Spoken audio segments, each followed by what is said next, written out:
दोस्तों, ये बिजली के विभाग में उदारीकरण के नाम पर जो बिजली का निजीकरण किया गया है, बिजली डिस्ट्रीब्यूशन का जो निजीकरण किया गया है, इसकी कहानी में इस देश में उदारीकरण के नाम पर जो लूट चल रही है, उसका राज इस पूरी कहानी में छिपा है। अगर आप ये कहानी ध्यान से सुने तो आपको इस पूरे उदारीकरण के नाम पर जो इस देश में लूट चल रही है, उस लूट की समझ आने लगेगी। देखिए, बिजली डिस्ट्रीब्यूशन एक ही कंपनी कर सकती है एक एरिया में, क्योंकि बिजली को पहुंचाने के लिए लंबे लंबे तार खींचने पड़ते हैं। तो इसलिए बिजली के डिस्ट्रीब्यूशन में कोई कंपटीशन नहीं हो सकता। ये एक मोनोपोली बिजनेस है।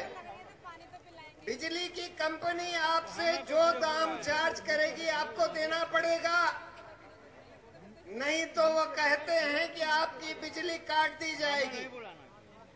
आपके पास कोई ये उपाय नहीं है कि आप किसी दूसरी कंपनी से बिजली खरीद सके। इस वजह से बिजली का डिस्ट्रीब्यूशन सरकार और सरकारी कंपनियों के हाथ में था।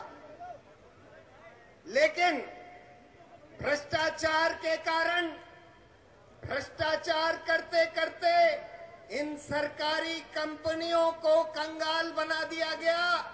इसमें भ्रष्ट अफसरों का अपॉइंटमेंट किया गया जो उन बिजली कंपनियों की खरीद फरोख्त में बेईमानी करते थे, करप्शन करते थे और उसका पैसा मंत्रियों को देते थे।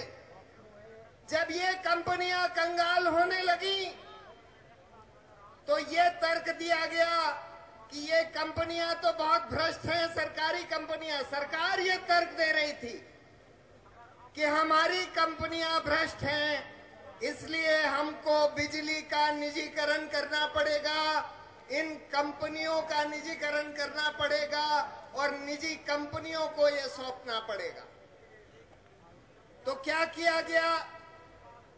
दिल्ली में दिल्ली इलेक्ट्रिक सप्लाई अंडरटेकिंग, डीसू जिसको कहते थे, उसके 3 विभाग करे गए। पूरे दिल्ली शहर को 3 भाग में बांट दिया गया और 3 निजी कंपनियां, जिसमें 2 रिलायंस की हैं और 1 टाटा की है, इन तीनों कंपनियों को अलग अलग भाग में दिल्ली का बिजली का डिस्ट्रीब्यूशन का राइट दे दिया गया। अब डीसू का जितनी संपत्ति थी, जितनी जमीन थी, जो डिस्ट्रीब्यूशन नेटवर्क था, सब इन निजी कंपनियों को सिर्फ 1 रुपए के दाम में सौंप दिया गया। उसके बाद जो बिजली इनको सप्लाई तो सरकार ही करती है। बिजली इन कंपनियों को जो आपको डिस्ट्रीब्यूट करती हैं, ये निजी कंपनियां, इनको सरकार ही बिजली सप्लाई करती है और सरकार इनको जो बिजली सप्लाई करती है उसमें हमारा और आपका टैक्स का पैसा लगाकर सस्ते दामों पर उनको सप्लाई करी जाती है। जब सरकार 3 रुपए में वो बिजली खरीद रही थी, जो कंपनियां जनरेट कर रही थी, तो इन निजी कंपनियों को वही बिजली 2 रुपए में सप्लाई करी जा रही थी। सब्सिडाइज करने के बाद वो आपको बिजली सप्लाई करते हैं। ये कहा गया कि ये निजी कंपनियां जो हैं ईमानदार होंगी, बहुत एफिशिएंट होंगी और इनके ऊपर हम एक रेगुलेटर बैठाएंगे जिसको दिल्ली इलेक्ट्रिसिटी रेगुलेटरी कमीशन कहा जाता है और वो बिजली का दाम तय करेगी। तो 2010-11 में क्या हुआ, इसकी कहानी सुनिए। आमतौर पर वैसे ये देखा गया है कि दिल्ली एनर्जी रेगुलेटरी कमीशन में भी भ्रष्ट अफसरों का चयन किया जाता है।